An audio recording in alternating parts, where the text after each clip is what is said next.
علیکم ورحمۃ اللہ وبرکاتہ مولانا امیر المؤمنین۔ وعلیکم السلام ورحمۃ اللہ وبرکاتہ۔ نشهد في السنوات الأخيرة تغييرات عالمية جذرية في مختلف المجالات۔ کہتے ہیں کہ موجودہ چند سالوں میں عالمی سطح پر بہت زیادہ سیاسی، اقتصادی، معاشرتی اور ماحولیاتی تبدیلیاں ہوئی ہیں اور ہو رہی ہیں، جن سے کیا ترقی یافتہ اور کیا غریب اقوام سب متاثر ہوئی ہیں۔ مثلاً لاکھوں لوگ سیاسی نزاعات کی وجہ سے مر رہے ہیں، جیسے کہ مشرق وسطیٰ میں ہو رہا ہے۔ دیگر لوگ مختلف اقوام کے لالچ کی وجہ سے، اور کئی لوگ مختلف وباؤں جیسے کرونا وغیرہ کی وجہ سے مر رہے ہیں۔ سوال یہ ہے کہ یہ حالات کب تک چلیں گے، اور کیا ہم بدترین زمانے تک پہنچ گئے ہیں، یا اس سے بھی زیادہ برا زمانہ آگے آنے والا ہے؟ بات یہ ہے کہ یہ ایسا زمانہ ہی تھا جو آج سے 130 سال پہلے سے شروع ہوا، جب اللہ تعالیٰ نے اپنے وعدے کے مطابق مسیح موعود اور مہدی موعود کو بھیجا، اور حضرت صلی اللہ علیہ وسلم نے اس کی پیش گوئی فرمائی تھی۔ یہ زمانہ تھا، اور ان کے ماننے والوں کے لیے خوشخبری دی کہ وہ ان برائیوں سے اور مسائل سے بچ جائیں گے جو سچے مومن ہوں گے۔ یہ نہیں کہ صرف بیعت کرنا، اس لیے حضرت مسیح علیہ السلام نے لکھا ہے کہ صرف میری بیعت کرنا کافی نہیں، میری بیعت کے ساتھ میری جو شرائط ہیں ان پہ عمل کرنا بھی ضروری ہے۔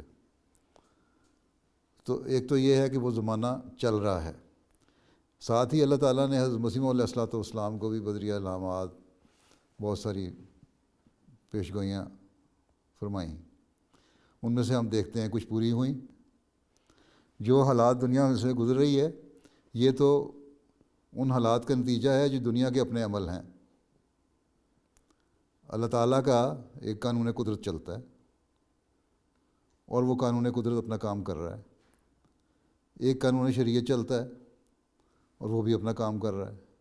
جب خدا تعالیٰ کو لوگ بھول جائیں گے، اور پھر عملی طور پر بھی دنیاوی لحاظ سے بھی ایسی غلط کاموں میں پڑ جائیں گے، یا برے اپنے حل نکالنے شروع کر دیں گے اپنے مسائل کے، جن کے نتیجے بد نکلنے ہیں، تو پھر وہاں قانون قدرت بھی کام کرے گا، قانون شریعت بھی کام کرے گا، اور وہ کام کر رہا ہے۔ اب دنیا کی اکثریت جو ہے وہ خدا تعالیٰ کو بھول رہی ہے، اور جب خدا تعالیٰ کو بھول گئی تو پھر اللہ تعالیٰ سے مانگنے کا تو سوال نہیں رہا۔ دنیا سے وہ مانگنا چاہتے ہیں۔ سیاستدان ہے، وہ سمجھتا ہے کہ میری قوت جو ہے وہ عوام ہے، وہ اپنی قوت خدا کو نہیں سمجھتا، کیونکہ اس نے مجھے ووٹ دینا ہے۔ اور اسی طرح بزنس مین ہے، وہ سمجھتا ہے کہ میری قوت جو ہے عوام کو کسی طرح رام کرنا، چاہے میں غلط طریقے سے کروں، بدماشی پھیلا کے کروں، یا صحیح طریقے سے کروں، جو بھی غلط یا صحیح طریقہ جو ہے، جس کو انگریزی میں کہتے ہیں بائی ہوک اور بائی کروک، ہم نے مقصد حاصل کرنا ہے۔ ٹھیک؟ تو یہ چیزیں جب پیدا ہو جائیں گی تو اس کے جو منطقی نتیجے ہیں وہ ظاہر ہو رہے ہیں۔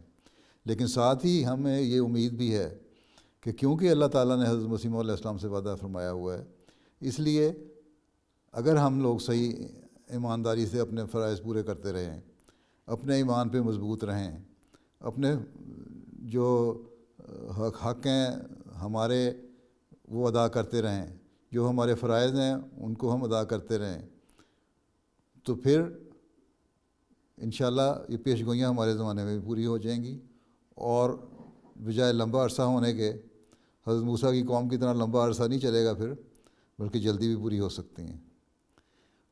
اور ہم دیکھ لیں گے کہ آہستہ آہستہ دنیا پھر اپنے پیدا کرنے والے خدا کی طرف آئے گی اور اس کو مانے گی۔ ٹھیک ہے؟ اس لیے میں تو اتنا نا امید نہیں ہوں اس بات پہ کہ اگر احمدی اپنے آپ کو بدلیں اور اپنا حق ادا کریں، خدا تعالیٰ کا جو ہم پر حق ہے اس کو ہم ادا کرنے والے ہوں، اور بندوں کے جو ہم حق ہیں ہمارے پر حق ہیں وہ ادا کرنے والے ہوں۔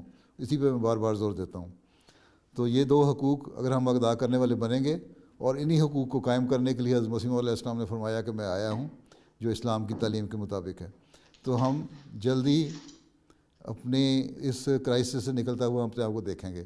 نہیں تو لمبا ایک عرصہ گزرے گا، لیکن ایک وقت آئے گا جو ہم اس کرائسس سے گزر جائیں گے، اور احمدیت کی انشاءاللہ تعالیٰ کہ انتہا ہوگی، اور اس کے بعد پھر زمانہ آئے گا جو قرب قیامت کا زمانہ ہوگا۔ اب وہ ہم اسی دور میں سے گزر رہے ہیں، بقول حضرت مسیح موعود علیہ الصلوۃ والسلام کے کہ آخری 1000 سال ہے، اس میں سے ہم گزر رہے ہیں، لیکن اس سے پہلے ایک زمانہ ترقی کا آنا ہے اسلام کی، اور وہ انشاءاللہ آئے گا۔ لیکن ہم نے اپنی زندگیوں میں دیکھنا ہے یا ہماری نسلوں نے دیکھنا ہے، یہ اللہ بہتر جانتا ہے، ہم اس کے بارے میں کچھ نہیں کہہ سکتے، ٹھیک ہے؟ جزاکم اللہ احسن۔